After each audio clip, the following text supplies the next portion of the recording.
the wrist. When Bruno flicked that ball over my man, family was taking a piss and Sancho got him a couple assists. And if you don't sign, Pogba showed our fans just what we would miss. Priority top of the list. What? Look at the flick of the wrist. When Bruno flicked that ball over my man, family was taking a piss and Sancho got him a couple assists. And if you don't sign, Pogba showed our fans just what we would miss. Priority top of the list. What? I was like, don't do this. Don't blow away a 2-goal lead like with a forecast says Eunice. Too many times that our heart's been through this. What? No better than Phil, but we gotta get through this. And today we were ruthless. What? I was like, don't do this. Don't blow away a 2-goal lead like with a forecast says Eunice. Too many times that our heart's been through this. What? No better than Phil, but we gotta get through this. And today we were ruthless. What? Woo!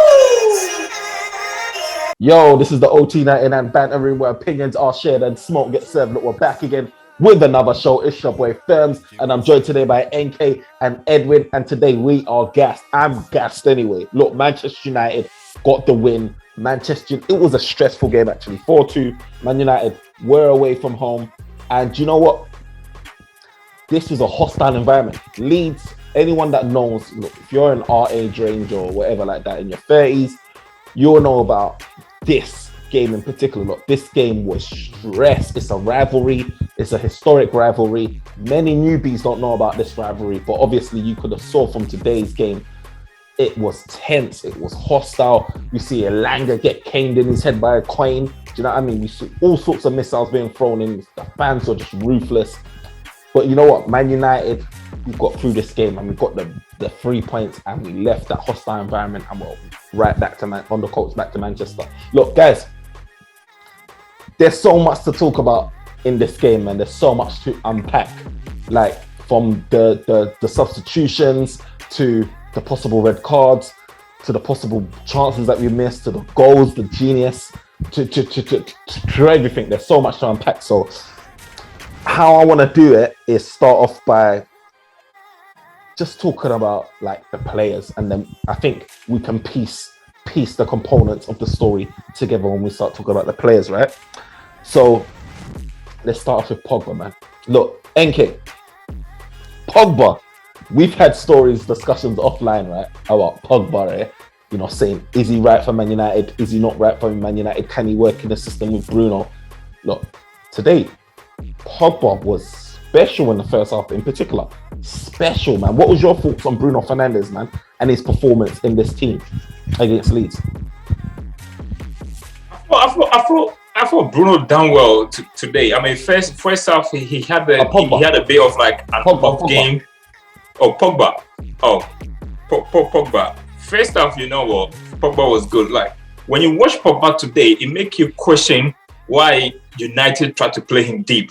You know, the skills that this guy got and the way he kind of like play when he's further up the pitch, it's unbelievable. He had that guy, I think, is it Harrison or whatever? He had him just literally looking like a little boy, man. He literally, because you know, Leeds do this one-to-one marking. And today, he couldn't cope with him. He was doing the skills. He was just doing anything. Like at first half, he was literally like our best player on the pitch with his skills, the way he was dribbling, the way he was creating chances. I mean, he should have had like an assist or two in the first half. But overall, I was very impressed with him in the first half. Second half, I think he kind of like faded and out of the game. Or once again, maybe it's much with this, maybe it's not. But going forward, it just, I don't know. It's just better to see what he can do, like his best position to. I feel like maybe the 8 or the 10 is his best position. They should never ever try to play him as a 6. Never. Edwin, what was your thoughts on Pogba's performance, man? I think just to mirror what NK was saying, he had a good half, like, and you can see the difference. Remember I said it last time, like you see the difference when Pogba's in the pitch, just the way he controls the ball, his strength, the confidence, even that chance that he set up for Ronaldo that, you know, Ronaldo couldn't put in the back of the net. But it was like 2 yards from. Yeah, but then at the same time, the ball was kind of like behind him and he tried to drag his foot. So I think if he got proper connection, would have gone in, but he done the best he could in that situation. But I think with Pogba, it's like what NK said. I don't know why we play him deep. I feel like he needs to play further up with more freedom. You know what I mean? I feel like if we played him in Bruno's position, I honestly think he'll do better than Bruno. You know what? We've had discussions about this as well, like offline. Like for me, I was thinking like, look. Before I get onto that point, let me talk about so Pogba, yeah. Like you lot are saying, him playing in an advanced position looks deadly, man. When you release the shackles of Pogba, he looks amazing from an attacking sense, right? We saw that chance that you lot were talking about when he duppied what's his name, Forshaw, on the left-hand side of the pitch, right? Literally stood him up, dragged the ball past him, slipped in Ronaldo. Ronaldo was like 2 yards out, and obviously, like you said, he didn't really get the connection that he wanted. They're trying to adjust his body in time, but he didn't get enough power in it. But it was one of those things about Pogba today. Today, Pogba showed us like why. You know, with me, right? I ain't gonna lie, it's a love-hate relationship with Pogba, because sometimes I'm just like, oh, this is annoying, man, Pogba, man. Why is he playing? And the next minute, I'm just like, you know what? He keeps reminding me why we can't sell him, why we can't drop him, because it is a big difference between him and Fred or McTominay or any midfielder that we've got in our team right about now. But do you know what? Back to that point about Pogba and playing him in a more advanced position, right? I was thinking, having these discussions about Bruno, like, I would just like to see him up top. I'd like to see him up top, right? So I can see how Pogba performs in Bruno's position. So, like, maybe not necessarily Ronaldo needs to play the full 90 minutes, right? Let me see Bruno push up there, and let me see Pogba there. And we got to see that. Today, we got to see that, right? We went to a 4-5-1. Bruno went up the top of the pitch. And you know what? It led to a goal. Because what you saw is Bruno dropped deeper. He won the ball. He won the ball off a defender, right? Or did he? Yeah. And then he slipped in Elanga. It was Bruno that slipped in Elanga, right? Slipped in Elanga. Elanga got that goal towards the end of the game, right? No, but then the one that he won the ball was for the third goal. That was the one that he won the ball for the third goal. Yeah. The fourth one, Fred played it forward. He received done a flick and then put Elanga in. Yeah. And I feel like Bruno will be doing a lot more of that if he was playing in that position, that striker position, because he likes to naturally move around, drop deep in the way. He's a provider. He'll be doing like what Harry Kane basically does for Tottenham. So if you want to see Bruno and Pogba in a team, that's the best place I'm thinking Bruno would. Some people say the wing, but for me, I'll play him forward because he's so active as well, and he's such a good finisher that I reckon he can play that position as a mark forward, and he'll bring in the wide. I think Pogba is better than. It's probably unpopular, like what I'm going to say, but I think Pogba is much better than Bruno, man. Overall, like, because okay, let's be honest, yeah. They've got their strengths and weaknesses. They both. I know, but do you know what it is? I feel like Bruno, like, he's just too clumsy. Like, he was at fault for their goal when they scored. Like, he's too. Sometimes he looks for the fouls too much. Like that, he didn't have to go down. And he's he didn't really have to go down. Like, and he just stayed down. And all of a sudden, he miraculously gets up. That's what I disagree. I think he had every right to go down. I feel like he had every right to go down. No, okay. But in that position, where you're thinking is a 50-50, you might not get the foul, right? Look at the position you left the team in. I think he got blindsided by the guy running. First of all, someone need to shout that someone is coming. He got blinded by it, but yeah, the guy did get him, so he went down for the foul too. He already the guy barely touched him. These guys go gym every but a lot of contact, you go down. He already lost the ball anyway, so this is one thing that's always annoyed me about footballers. They go gym every day. They work out every day. A little touch, Yeah, but if you don't do that, you see with this referees too. If you don't do that, they don't give the fouls anyway. You know. Yeah, but it wasn't a foul. It wasn't a foul anyway. No, if you watch the first half, after your best player Maguire scored a goal, we had a second corner again too, and they were literally rugby tackling Maguire, which it should have been a free kick, but because he doesn't go down, they don't take that. But so I understand what he did by going down trying to get a foul, but it is something in football, man. It is something in football. Okay. I agree, but I just feel like, yeah, go on.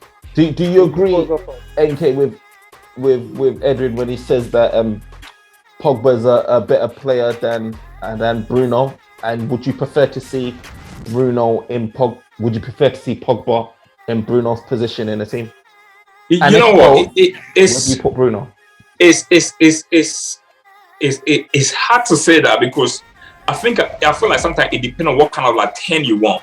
Whereas Pogba will be good in a 10 creating goals, I think in terms of like goal scoring, I like Bruno goal scoring. His ability to be in the right place at the right time to score goals. I love that about him too. I don't know. Pogba hasn't really played in the 10. And then when you talk about working hard to kind of like help, Bruno normally does that. Although sometimes he kind of like press the goalkeeper, so he leave that 6th position exposed for them to kind of like take the ball back. Overall, I feel like as a manager, it depends on what you want, because both of them bring different kind of like style of playing. So it depends on what you want as a 10, to be honest with you. I think I agree, as well. I feel like Man United need a bit. I've always said, can we play Bruno and Pogba together? It doesn't look like it's working. But I really do believe that the Man United team needs both of them playing at the same time. We just need to somehow make it work. Whatever way that looks, they need to be able to play together because they both got different qualities. Bruno, with all the mistakes he's going to make, right, he's going to pull off a moment of brilliance. That could be the only brilliance that will win you a game. Same with Pogba. Pogba, he's a game winner. He's a match winner. He's got that skills, attributes to pick out a man more consistently, and he can also get that winning goal as well. So, do you know what I mean? How it'll work? I think it'll work in a 4-3-3. If they had like the four defenders, one solid DM, and then them two play in front of them, and have the freedom and then they had the striker and the wingers. But it only works if you've got a solid DM that can actually just cover that area, and then them two can play in front of him, and just have the freedom to move around. That's the only way it'll work, because for them to move around, we need them both to have like free roles, but then we need someone that could chill there. So even if they have to come back and sport. So I think that's the only way it'll work. We'll need to get a proper DM. You need a real disciplined DM that knows his position, that sticks to his position, is comfortable with just chilling and not going forward, right? And just someone like, just a real good tackler of the ball and a lot of energy, right? If you're going to be expecting that person, or at least really good positioning, if you expect that person to be doing that job behind Bruno and Pogba, right? So I was looking at them. Me and NK was watching trying to get a bit of the Monaco game in it before he mentioned, let's watch Tchouaméni real quick. So I quickly tuned into Tchouaméni, and the game that we tuned in, he got 2 yellow cards and they got sent off, bro, like 35th minute. Tchouaméni, the midfielder. Yeah. So I couldn't really get to watch him, but I was saying that this guy does the job by himself. I wanted to really watch him, right? So how Monaco play, right, is they play 1 up top and then 4 behind the striker and then Tchouaméni. So I was just thinking, in terms of Manchester United, that's the style that we're going with as well, technically, because what we do is we're playing like Pogba we're playing Scott McTominay slightly behind Bruno Fernandes and Pogba in it, right? So it's like, and then you got your 2 wingers on the side. So it's kind of like your one sitting and then everyone else in front of that person, right? So you really need someone that's really disciplined and someone that's okay not joining in play all the time. Do you know what I mean? They're just happy to just sit back and chill. But, sometimes I did look at Scott McTominay today and he was out of position quite a bit at times. We're getting caught on the counter-attack. He wasn't nowhere to be seen. If you look at a Leeds attacking play, right, there's a lot of the times where, not all the time I would say, but there's a lot of the time where I was looking at, I was thinking, where's Scott McTominay in all this? Where is he? Because he's so far advanced trying to try and contribute. The thing is, it's just not Scott McTominay. I think it's the whole team. Like, we are such an individual, like when we defend, but man, it's just shocking. Because first of all, it's kind of like a domino effect. You go Bruno, who's a 10. What he does is he goes in front of Ronaldo and start the press. Which he shouldn't do that. The striker is supposed to press. Then the rest of you just stay compact. He then goes in front of Ronaldo and press, but then he goes by himself against like 3 people. So it's just very easy for them to just pass it around him. So when he does that, what this is for any team. What the other team does is their 6 literally is just by himself to take the ball and literally control the pace of the ball, because no one is on him putting pressure to rush him. Because Ronaldo is not going to press them. So it's like, by Bruno doing that, you take 2 players out. So they made the 6 get the ball. What then happened is McTominay want to press it, but then because it's before he starts his run from far away. So by the time he gets next to the 6, it's just easy for them to just bypass him with just 1 pass. And then he's out of the equation too. So then it's just like, it's very easy to go past them. And then by the time boom, whoever is just there is just facing that. But it's just a domino effect. Even on the left-hand side to the same thing too. Luke Shaw goes, Harry Maguire follow, and everybody just follow. And then it just leave everybody exposed to. The lack of communications of the ball is just bad. And just not McTominay alone. It's all of them. All of them are like that. Yeah, I think we definitely need a system in how we press, right? Start the press from the forward men first. So, like you said, and that's where we're probably like challenged with playing Ronaldo, right? Because where you have Cavani, you will know Cavani will be leading the press, right? But where you have Ronaldo, he's less likely to do that. You know what I mean? It's just the type of player he is. He's not physically in that state right there to be trying to waste energy doing that. So, I mean, I guess it may depend on, you know, whoever we get in the summer with a striker, because it does look like we're going to be getting a striker. Hopefully we get someone that's younger and fitter, more mobile as well, that can support that press that we want to see, right? Instead of leaving it all to Bruno Fernandes, etc. But look, it was a bit of a controversial moment, or you may not think it's a controversial moment. Edwin, what did you think of Pogba's substitution by Ralph Rangnick, man? You know what? I feel like at the time I was like, what's this guy doing, right? Because obviously Pogba, I feel like out of Pogba and McTominay, Pogba was having a better game, right? But even though I said that, when you look at the result of what happened, then you're like, it works.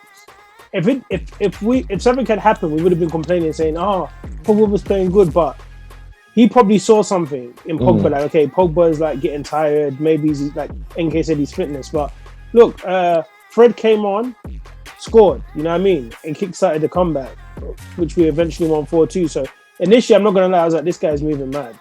But in the long run, when you actually see the results of his actions, it's like, yeah, it was a good substitution. NK, look, yeah, Edwin says that it was a good substitution, right? And when I saw Ragnick take off Pogba, I was thinking, what, like Scott McTominay? I can't remember if he was on a yellow before that substitution or if he got he wasn't. after. He wasn't. He got a yellow in the 77th minute, so he wasn't. Okay. Yeah. In my head, I was thinking, you know what, right? What are you doing? You're taking off Pogba. We need to go and score, right? Because the game was so tight. What was your thoughts behind that substitution? You know what? From watching it, I questioned that. I thought like, what's this guy doing? But later on, when I sat down and I watched when Fred come on, I understood why he did that. You know, the way Leeds had the momentum, so they were playing. So when we had the ball, the transition needed to be quick. You know, with Pogba, when he get a ball, he kind of like take time on the ball before he releases it most of the time. Whereas Fred, when he get a ball, in terms of like transition, he's the best at it. He get it and then straight away, boom, play it in. He's very quick at doing that. And when he came on, it helped us because at the time, Leeds was committing and we needed to play on the counter. Yeah. So I think Fred, when you want to play counter-attacking football, Fred is best suited for that because he releases the ball quicker. Whereas Pogba will probably like take one touch, maybe want to do one or scale before he releases the ball. So Fred, in that instance, was good. But it's not even the first substitution to me I was more proud of. It was the Elanga one. Because Marcus Rashford was on the bench. And these guys decided not to go with Rashford, but to go with Elanga. Oh, that is bold. And when you talk about top managers making decisions that are not popular with the fans, that was one of them. You know, for you to go and say, look, Rashford more experience, I'm just saying no. I need a goal. I need to win a game. But I'm not going to go for you, and I'm going to go for Elanga. That was a big call, and I respect Ralph for that. At this minute, I agree. I think that was a big call because obviously of who Rashford is and his name and everything that goes along with Rashford. But there is a good proportion of fans that are thinking, you know what, that was the right move to do, and that was a move that I would be more upset you bringing on Rashford. But then there's also that subset of group that's thinking, in my head as well, I'm thinking, you know what, like Rashford's played better coming off of bench in the last few times rather than starting, right? And he got a couple of goals in that fashion as well. So in my head as well, I was also thinking like should Elanga be coming on? But you're right. Look, Rangnick got the substitution spot on. You know what? Yeah, back to Fred. When Fred came on, bro, I was just like, again, like these guys, they're a different beast when they're against Leeds. Like Fred looked quality. Fred looked like a certified midfielder, a guy that if he was playing like that, looking like that, we won't really be stressed about another midfielder. Do you know what I mean? We won't really be in a dire need of like, we need another DM ASAP to save our season. He looked really certified, really assured. Like you said, he transitioned that ball well. You know what I mean? He got the goal to show for all his hard work as well. It was really good, man. Link up play running on as well, not only lining up, like passing the ball, but also making a run as well. Like he was hungry to get on the other end of the ball as well. And he got his goal. But I must give a shout out to Scott McTominay though, because Scott McTominay, like, he did a tough job today. Like, this is a high tempo Leeds. He was basically doing a majority of the defensive duties by himself, right? In midfield. And yeah, he didn't have a special game where he controlled it, but I could see that he was battling, man. It was a doggy dog game, man. But he only started to do that late in the game. The whole game is like McTominay is the guy that always arrived late to like the party. He comes in late all the time. It's like he will run around, but you don't see what kind of impact he's doing because he always arrived late. So his tackling, he's just too late to just stick a leg inside. He was just kind of like too late. It was just when we went 3-2 up, that's when he started to play that kind of like dirty foul. And to be honest with you, the whole team, this team is soft, you know. This was a derby game where the referees was allowing tackles to go on. And before the 77th minute, we were not even putting no tackles in. We were being like the babies where we were falling on the floor. Bro, just stick a leg in, take a yellow card, let them know that, bro, we are here. We can do that fight. None of them were doing it until, McTominay done in the 77th minute. That was the first time we actually got a proper booking. I know Ronaldo got one in the first half, but after onto the 77th minute, we were not doing that. Leeds was just literally clamping all our players. And then we were just taking it, bro. I was just soft from that team, bro. Soft, bro. Look, Edwin, I ain't gonna lie. When Scott McTominay was kind of giving me very nervous moments right there, right? Like Edwin said, right, it was a derby, so the referee was letting a lot slide, and I think like the ref let a lot slide for our team in particular. And Scott McTominay, I think he got away with a few, right? What was your thoughts on him potentially getting sent off? What was your thoughts on it? Because I know he got a yellow earlier on, like in the, what was it? 77th minute, but then it felt like I swear he made another challenge, and it was just like, remember? I think around like the 80-something minute, go Ralph coming onto the pitch, but I'm not doing that. And all hell broke loose. What was your thoughts on that? Do you feel like it was the right decision to keep Scott McTominay on, considering that, you remember, this is another issue where we were talking about, was it Fred or whatever like that, or was it Scott McTominay, where there wasn't a yellow and we wanted them to get substituted and they didn't get substituted. Champions League Fred, yeah. You know what I mean? And we're just like, what was your thoughts on that? Do you feel like, again, I think it could have potentially been a red card, but you know what I mean? What can you do, eh? Like, you know what I mean? I feel like it was the manager's, I think it was the referee's discretion, you know what I mean? But it's like okay, it may have been a yellow card by itself, but was it enough to send someone off with it? Potentially it was. You know what it is? Yeah, I'm thinking on another day, right? On another day, if it wasn't like a high-heated derby like this, I really do feel like we got some allowance. I think it's what NK said. A lot more yellow. You know what? It's because the referee was letting so much ride. It's like, you can't just start in the 80th minute, like, clamping down, you know what I mean? If he had that same energy from the beginning, probably would have been the same card, but he was just allowing mad stuff to go on. Bare tackles, like, there was even one where I saw, like, was it Ronaldo or someone outside of their box got fouled, and he's like, he just didn't give it, and it was a clear foul. Like, yeah, he was laying it off. One thing we do discuss, I don't know if you'll bring it up though, is like, you gotta give even though it was just like Man United always put themselves in trouble 2-2, you gotta give them hats off to playing in that weather, because that weather was terrible. It was terrible, bro. Like, the way the ball was moving was the ball wouldn't roll, bro. It was just like that. It was terrible, bro. Also, friends, you need to consider too. He kept McTominay on because we were 3-2 down, and I felt like we needed defensive protection. Instead, so he brought Rafael Varane on, go 5 at the back, and then have Fred and McTominay kind of like still there. But you can tell he was very worried about that. What do you call it? That second yellow coming. So the minute they kicked off, he just came on the pitch. They don't allow. Just calm down. Let's just see this game out. But it was a risk that he took, and once again, that risk kind of like it paid off. So fair play to Rafa for that. Is that Rangnick learning from? I'm not gonna say like learning. It is him learning from mistakes, right? But there's too many times where Man United has just blown the lead, right? One goal up and then we concede. But it's difficult for Ralf Rangnick to make that type of change what he made earlier on, like at the end of the first half, right? Because we concede the last couple of games we conceded so early, right?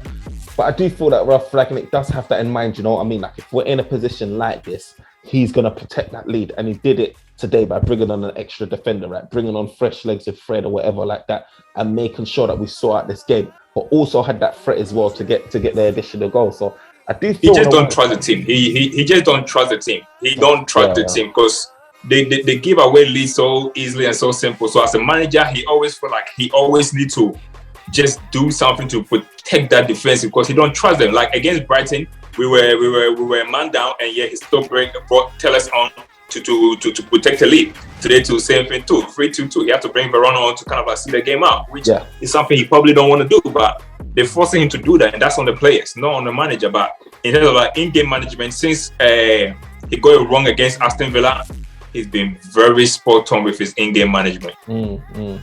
Edwin, I agree. I ain't gonna lie, but you know what?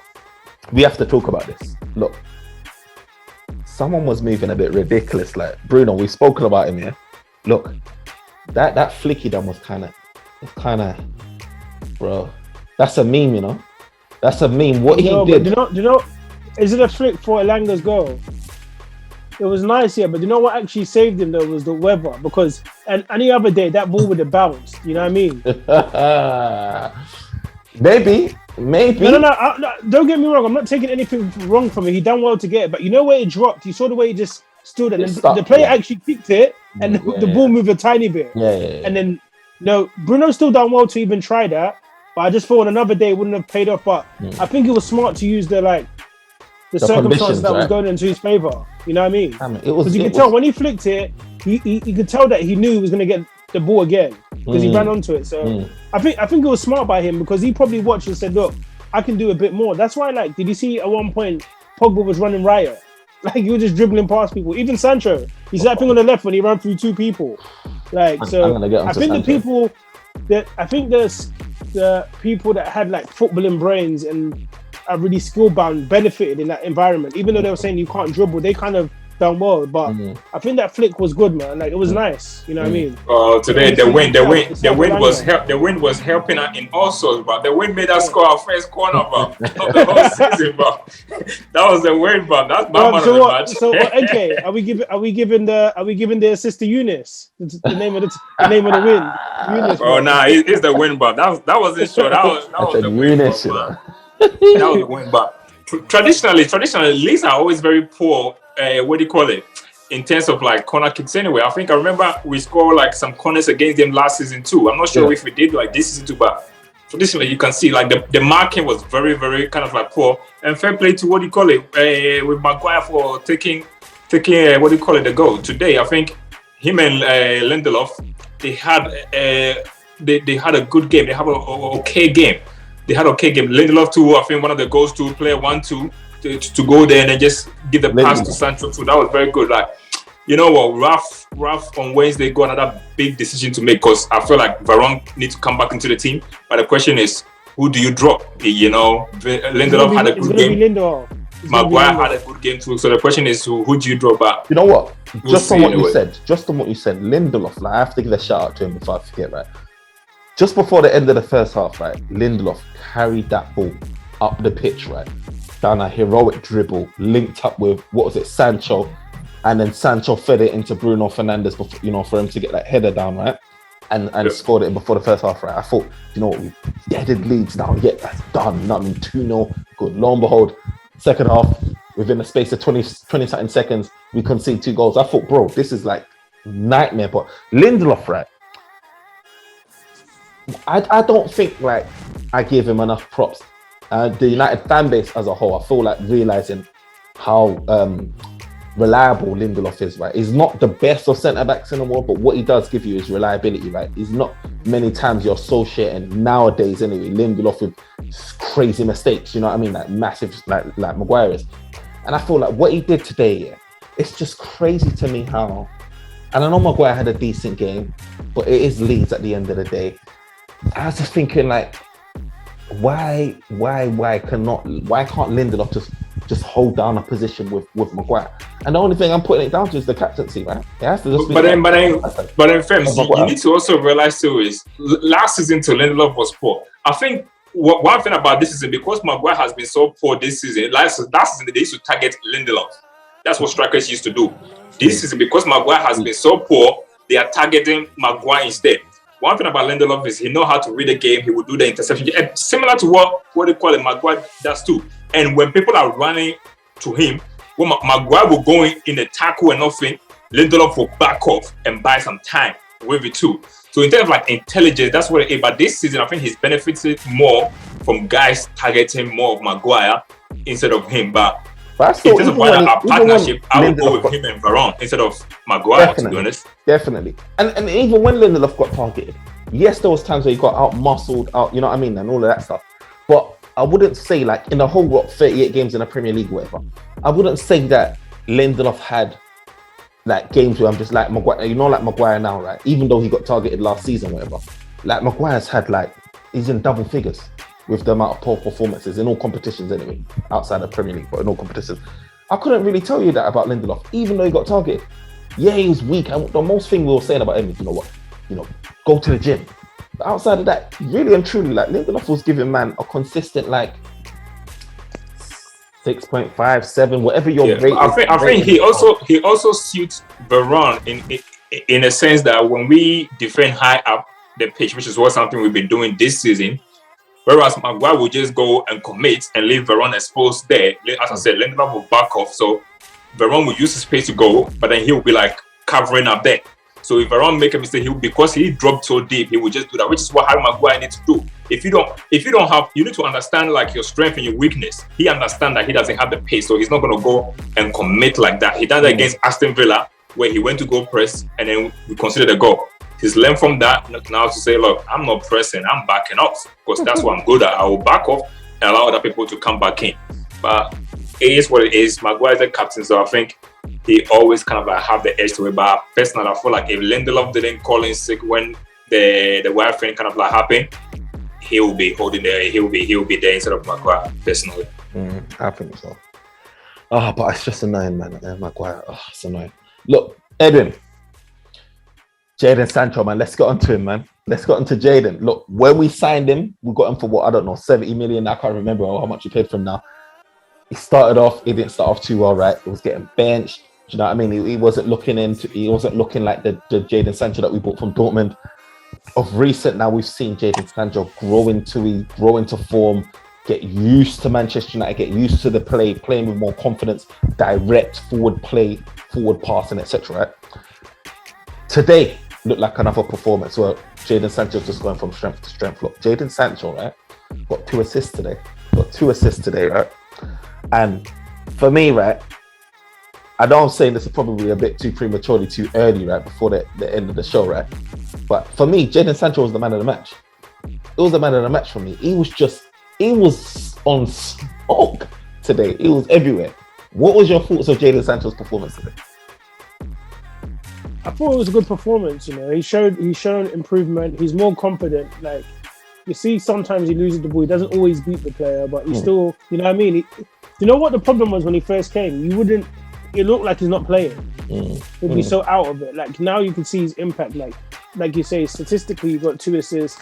Even that run he went on, he will get better over time. Like, his decision making is getting better. You know what I mean? So I think all in all, he's improved. Like, I feel like you have to give, and I think NK probably said this. I don't know. I think NK said this, that when he came, like, you need to give him at least the 2nd or 3rd season to really show up, because although he was doing like madness in that league, you still need him to get back to used to the pace, because it's not like when he was here, he was starting in the Prem. You know what I mean? 100%. He left Man City young, so like I feel like he's starting to find himself, and I think next season we'll probably start seeing more of the best of him, because then he'll be more confident in doing what he was doing. Like, he's probably like not being as free because he's worried. You know what I mean? Like, okay, cool. But once his confidence gets up, I think we'll see him dribbling more, taking shots, probably more assists. But I think he had a good game overall. He was on it, man. I mean, you remember, like, he set up Elanga. Elanga didn't really hit it with enough power, right? Missed that chance, went into the keeper's hands. He also had a couple half chances where, like, sort of, I think he hit it over the crossbar. you know what I mean? Like he had Sancho had Sancho could have had maybe 3-4 assists today. He deserved to be on the score sheet for me, man. He's just the guy that I was just like, yes, like finally, like we got someone that's on smoke. Like Sancho is on smoke, bro. He brings this grin. This grin ain't coming from nowhere, yeah. Pause. But yeah, I'm just saying, yeah, Jadon Sancho, top fella. Bro, NK, give me your verdict on Jadon Sancho, man. Do you feel like he deserves to be getting that man of the match thing? I'm calling it early. Let me just say your thoughts on it. Yeah, I think with Sancho, I think the first kind of like 30 minutes or so, he was struggling to kind of like get into the game a little bit, one or two kind of like misplaced kind of like passes and everything. But towards the end of the game, that's when he kind of like got into it. I think the minute we went to go down, Leeds kind of like started to kind of like push more high up the pitch and left him space to kind of like explore. And you know what, that guy, you give him that kind of like space, he is gonna finish you. That cross that he done for a second goal. I forgot even who scored that second goal. Who scored that second goal? Bruno Fernandes. Yeah, he scored a second Bruno, goal. yeah. That cross for Sancho. You know, because our team, we are just so guilty of like poor crossing. That cross was quality crossing. He just done that too. And then after that second half, once Leeds, I think when Leeds got to 2-2, they kind of like lost their head in terms of like they lost their game plan. And they left space in behind there. And Sancho just took the game to a different level, bro. He was game past them, dribble past them. And his passing, the way he just make passing look so easy, but bro, the balls will be moving so slow, but it will kill like 3 or 4 guys, bro. Those passes that he's been doing, those little cute ones here, it's just beautiful, man. And look, I don't know how many contracts he's on, but personally, I think they need to sit down with him and give him another class 5 so that 10 years, because bro, he's gonna have amazing work to do at Man United, man. Like we are gonna be witnessing. If he keep on with his hard work and develop, we'll probably be seeing another kind of like Ronaldo when he came here as a young. We'll probably be seeing another exciting player in the United shirt. And he's still very young, still mature, and he's not even in his prime yet. And this is the difference for me of having a proper winger, a winger that's looking like he can score, but his primary function is to seek out, is to create, to seek out the opposite, like seek out his teammates, you know what I mean? Pick the perfect pass. He's not just running to the end of the pitch byline and just whipping in reckless things. He's actually like, and you know what it is? It's kind of like, he's that type of guy that if he was on an opposition team, I'd be envying someone like Jadon Sancho. I look at like your Bernardo Silvas, your Mahrezes, and all of these type of guys, the way how they play, like they stand up the ball, stand up their man. They really they understand the game, like Pep would say about Bernardo Silva. He understands the game. I feel like Jadon Sancho's getting into that position. When he gets into that byline, right, he literally stands a gap. He does a little shimmy here and there, lays it off when he needs to, takes on a man when he needs to. He's just very intelligent and smart. For his age, he's just amazing, man. I feel like we're not recycling the ball over and over and over again when Jadon Sancho's on it. Like he picks out a man and then whatever they do with the ball is what they do with the ball. But I'm just happy that he's a certified winger. He's at Man United and he's here. As long as his boys are here, he's got Jadon, he's got, you know what I mean? He's got Rashford. I don't know about Lingard, but you know what I mean? He's got his guys here, man. So he ain't going anywhere, bro. I can see him staying there on his big contract for a long time. Do you know what I mean? And you know, I forgot to mention about the Dallas making a key block as well for one of Jadon Sancho's opportunities as well in the second half. So I feel like, Jadon Sancho was about it. But let's talk about some of the controversial moments and some of the negatives in the game, right? So look, obviously second half, we talked about it a little bit. Man United started the second half. Rodrigo, man. Look, Edwin. Rodrigo, I remember Rodrigo, right, in the second half, very early on in the second half, running down the wing, right, Wan-Bissaka's end. By the way, Wan-Bissaka, I thought he had a decent game. I thought he's been off for a while. You don't think so? Okay, we'll get onto him in a bit.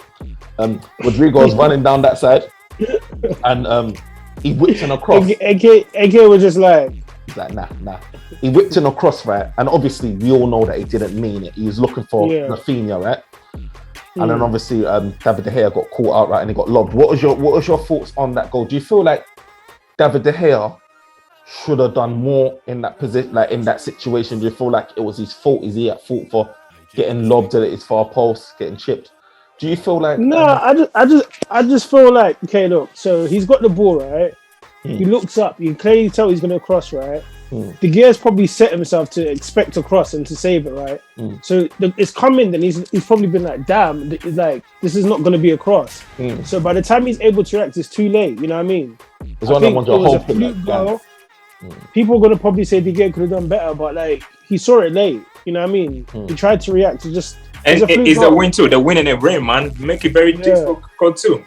Yeah, because you can see his reaction. He's waiting for a cross, and when he clocks, he tries to jump and like hit it. So I think, look, it was a free goal that looked good, and I don't think a lot of goalkeepers would have saved it. A goalkeeper that would have saved it would have been already perched on their line, you know what I mean, or in a position to. So, you know, it happens. You know what I mean? It's not like, and De Gea's had a good enough season for us not to be like it's poor form. You know what I mean? If it was a couple of seasons ago, you know, when he was struggling, making mistakes with balls in the air, then you could say that. But he's had a good enough.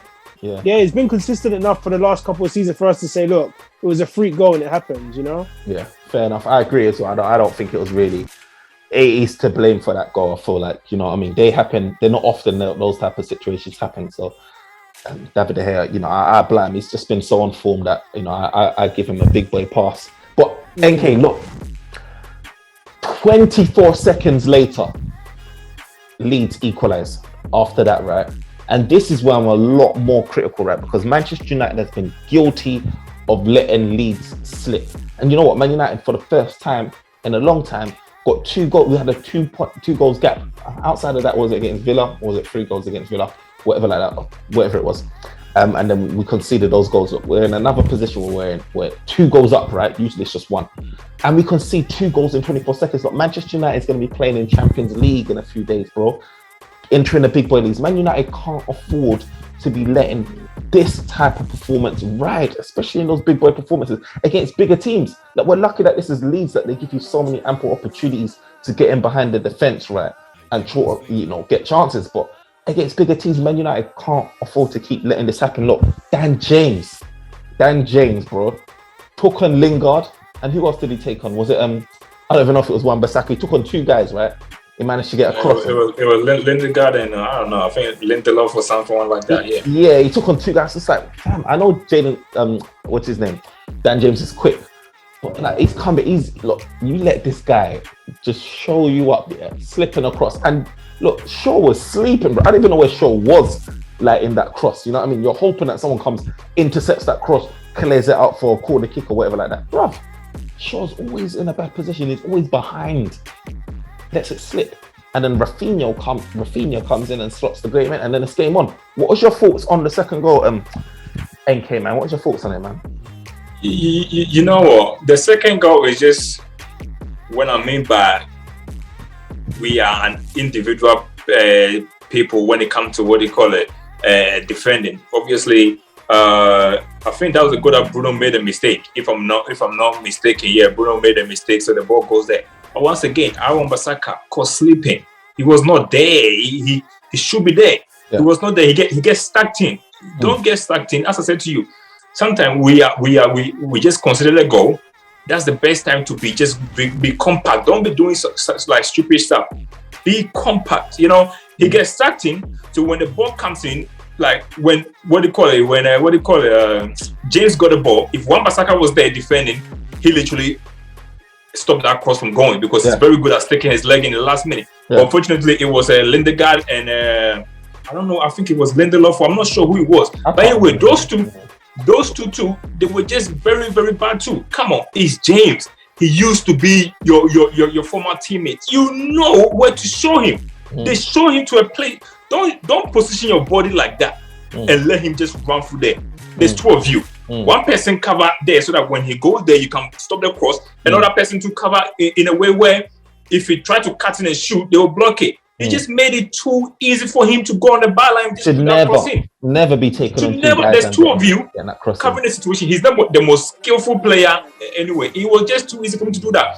And once that cross comes in, this is what I'm talking about, lack of communication. It's like everybody is expecting someone to deal with it. You know, Shaw is probably thinking, Maguire should deal with it. Maguire thinking like, oh, somebody behind me to deal with it.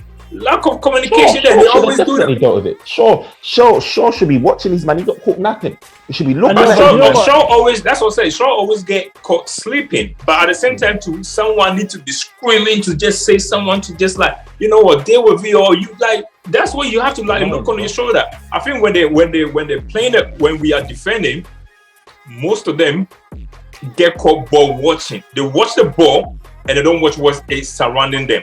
That is the biggest issue. They watch the ball rather than watch what it was them. And I think time and time they get caught sleeping because they are watching the ball rather than watching what is around them so that they can spot the danger areas. Yeah, it's a frustrating thing, man, and it'll cost us in big games, man. We really need to snap that out of our game. We need to get that sorted. Look, Edwin, do you believe in Ralph Rangnick and his methods? Would you want to give Ralph Rangnick another opportunity, or you're not really convinced because it was like Leeds and you're not really? You know what? And this is not just You know for this what? game. This is like, since he's come. What's your thoughts? I think he's done the best because, like, I don't know if you remember I was speaking to you on a one-to-one level when I said that the problems at Man United is deeper than the management, it's actually the team and the attitude, right? But I do feel like looking at so far, we do need a proper manager that's going to be there, because I think even if Rangnick comes, he's not there for the long term. It's maybe another season or two. Like, we really need to get someone in bed them. That's why I think the Ajax manager is a good candidate. Young, you know what I mean? Defensively sound with what he's doing. But look, time will tell. But I just feel like Rangnick has done well with what he's had in the short term. And you've got to give hats off to him. He hasn't managed a proper team in time. He's done well, but I just don't feel... Yeah, so he hasn't managed a team, and let's be honest, the Premiership is not easy. Like, for any manager, who matter you are, like, it's not easy league to come in and then, like, Tuchel is like, when you've got those rare occasions of someone just comes and hits the ground running, you know what I mean? Which he done when he won the Champions League and got Chelsea out of that problems. Yeah, but I think he's done well, but I just don't think he's a long-term solution. I agree with you in a sense where, one, the Premier League is not easy; it's tough for anyone. Two, he did come where it was proper like Man United. United was bad under Mourinho, right?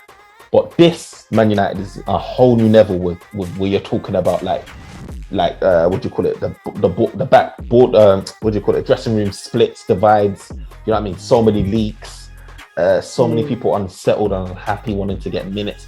There was a lot, right? Solskjaer had to deal with a lot, and he done a lot. He got rid of a lot of people. Rangnick's coming as well, and it's just felt like another layer of toxicity that he had to deal with, right? So I do get your point. Not to cut you off, but do you know what I would say he's kind of like, I think he's done all right, but do you know what? I like him as a manager because he's not stuck in his ways. When his 4-2-2-2 weren't working, he reverted back to a formation that's worked. Because that 4-2-2, it works at the beginning, and they're just like, nah, Man United can't play like that. Yeah. So I do respect the fact that he is adaptable and he's not afraid to do, like, look at the changes he made today. We've all kind of been like, he took off Ronaldo. It was like he took off Ronaldo and put on another centre back, 4-5-1. The thing is, but that's why I said he learns, because remember that game when we were losing, and then he didn't like NK said, he didn't shut down the game, and they came back. So I think he's learning. Okay, cool. Don't think the Premiership is a league that when you're winning, you're winning. Anything could happen. Villa. And then, you know what? I got to say right now, if Ralph can give us 4 years as a manager, I would take it. I would take it. I'm scared about Tim Hag going to a different kind of a team, but the way Ralph is now, and this is him that hasn't even have the players to his system, and we are creating chance. Imagine when he get the players that he want into the system that he want to play. But we are gonna be creating a lot of chances. We are gonna be scoring a lot of goals. And once he get a defensive kind of like balance right too, bro, trust me when I say that United is gonna be very, very dangerous. My only question is, how many years can he give us? Because I see him sign the right kind of like profile for the players, just about going for a young striker, maybe get another skillful winger, a defensive midfielder, a hard-working midfielder too, maybe a centre back too with pace. He understands the system and he understands the players that can fit into the role, and in terms of like communication too, he's very good at handling the media. I'm pretty sure he's probably good at handling the ball too, the way like he talks to.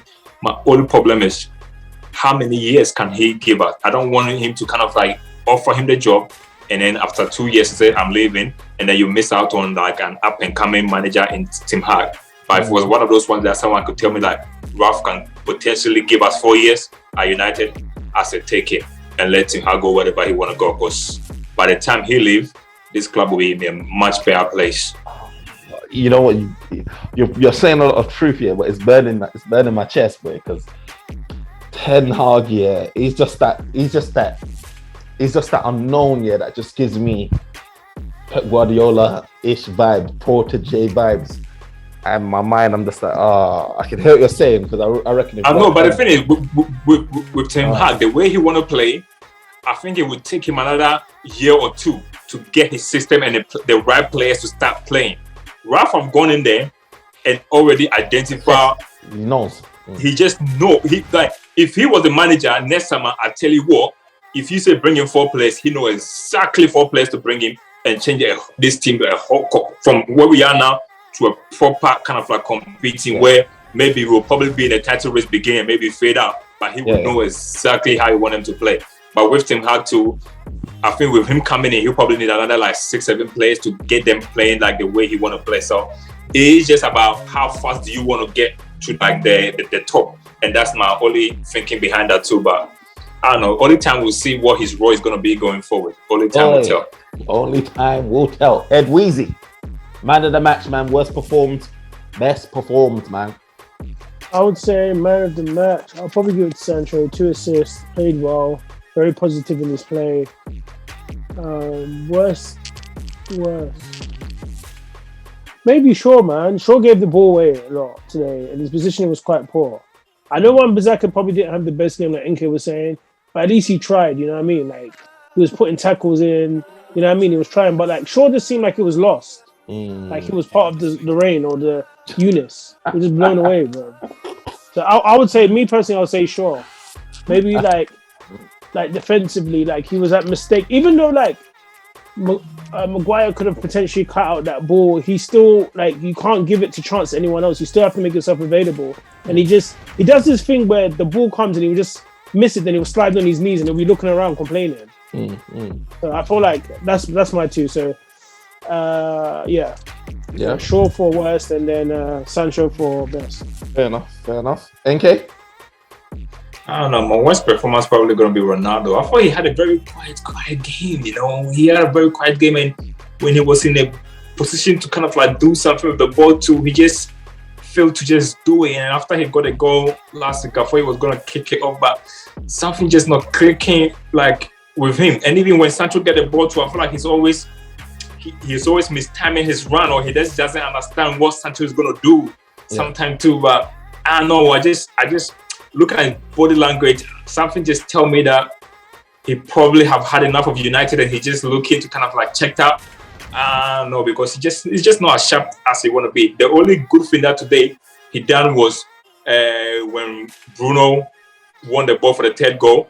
Ronaldo dropped it, but Bruno gave it to him. Yeah, and then he kind of started that attacking mode for the 3rd goal. Apart from that, he was just very, very quiet. He was just very quiet, man. Yeah, it was very quiet. Man of the match. I know all of you are going to choose Sancho, so I'm not going to choose Sancho. I'm going to give it to the Weber, you know. I feel like second half. Bro. Pick a guy. You can't say Weber. You can't say Weber, bro. No, you can't say Weber. The rain helped us, you know. The rain helped us. No. You got to pick a guy. This is not getting ridiculous. You know what? Next minute he's always picking some. Bro, I'm going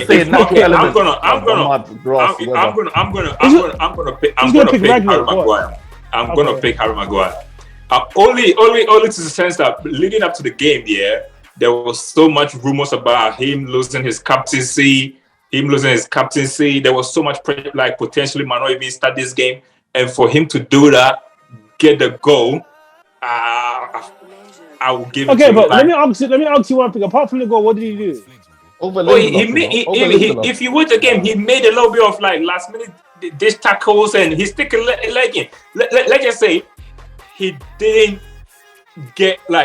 do nothing wrong today, in my eyes anyway. Yes, that goal, you could say someone could have dealt it, but as a centre back, where he was positioning himself, if he stick a leg in, that could cause an on goal. So I see why he would just let it run. But overall, scored a goal, very led by example from the back. I felt like he was good What today. example? Lindelof had a better game than him, bro.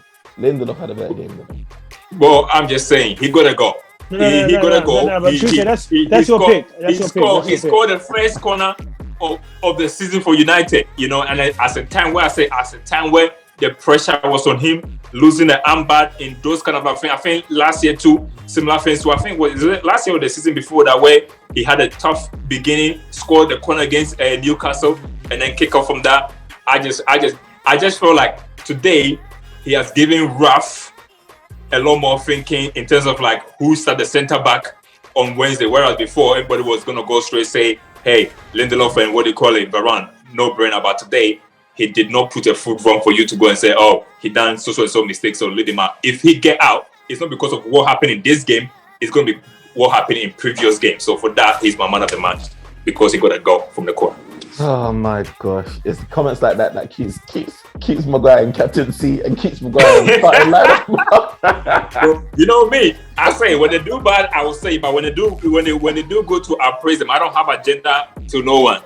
I mean, it was okay, but man of the matches, I don't know. I mean, he got the goal. I mean, as I said, everybody, my pick would have been Sancho, but everybody was going to pick Sancho, so I thought that's Mr. Fantastic.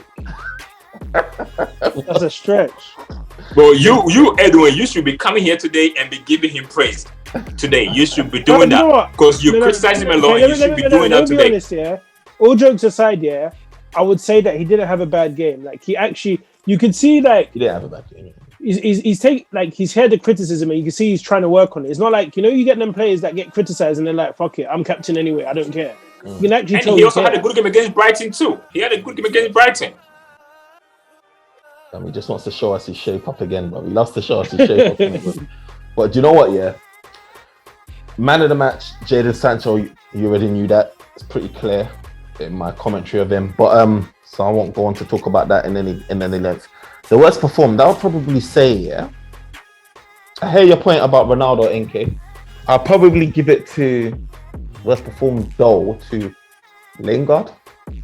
It's because he's one of those guys I just didn't. Do you know what I mean? Like, at least we can talk about certain things that Ronaldo did and didn't do, whatever like that. Like he missed a chance from 2 yards, or he done a layoff. Right? Like if Lingard, and I know he's been off for a minute, right? He hasn't really got that much game time, but yeah, he played like 65 minutes, whatever, 70 minutes. I can't think of anything, and maybe others can, but I just can't think of anything that he's done, right? And for me, again, when you talk about someone checking out, that's what I think Lingard's done, because Lingard's not in a point where it didn't feel like he's got anything to try and prove, or he's trying to get his way back into the team. He's just past that. I feel like he's past that point right now. And obviously, he's just thinking about his running down his contract and getting the move, right? So for that, I was just thinking, this is not the grind. It's not the grind from Lingard that I want you to be. I think people just need to just stop this thing where, like, I think I had this debate offline with like Ronnie and stuff like that. People need to forget that Lingard is not good on the right. Never have been. He had his chance under LVG, under Mourinho. He just cannot play there. So let's just leave this thing out. He had his chance, couldn't get first in place. This thing like, oh, let him come on as a sub, let him do that. But he had his chance, couldn't do it. New way is Elanga. Send that guy to West Ham, wherever you want to go, man. Yeah, I think he's 1 foot out the door already. I think he's 1.5. I think he's a foot and a couple of toes out the door already, to be fair. And I think it showed in today's performance. The hunger weren't there. Do you know what I mean? Like, yeah, I think defensively, it helped, but a little bit. Do you know what I mean? Tracking back and that, but outside of that, not really much. I saw Jadon Sancho, who was doing both. His time's numbered. I see Jadon Sancho. One thing about Jadon Sancho as well, his defensive duties today was amazing. It was spot on. Like, he's getting forward, but he's also supporting his fullback, getting back. And yeah, I mean, that guy, when he get a ball, yeah, they don't know what he's gonna do. They don't know whether he's gonna go and shoot, whether he's gonna play that cute pass, whether he's gonna cross it. That is what you call a winger. A guy who can just have so many tricks that you just don't know what he's gonna do. That's what you call a winger. But what we have been seeing with Rashford, Bro, Too that ain't a predictable. winger, bro. We need unpredictability, and that's what it gives us. Right. Even Ronaldo cannot even predict him. That's how bad it is. Ronaldo cannot predict him. Can't predict him. Look, guys, we've spoken at length. Look, we've given our analysis, and you know what? We're on to the next one. We're going to see you in Champions League, guys. Look, Champions League against Atletico Madrid. It's a big game. Look, away goals don't count or none of that madness. So it's going to be straight 90-minute. I think that game is a game of the veterans, man. Suarez versus Ronaldo. Them old guys, bro. Who's gonna come on top, bro? And they're both going to a club that they hate, bro. You know, bro. Gonna see, bro. We're gonna get onto that. The next game we're gonna get onto that. Look, guys, remember to like, comment, subscribe. Remember to follow on Twitter, Instagram, TikTok, all of that stuff. Like, comment, subscribe. Leave your comment, share, all of that stuff. But until next time, peace. Leeds.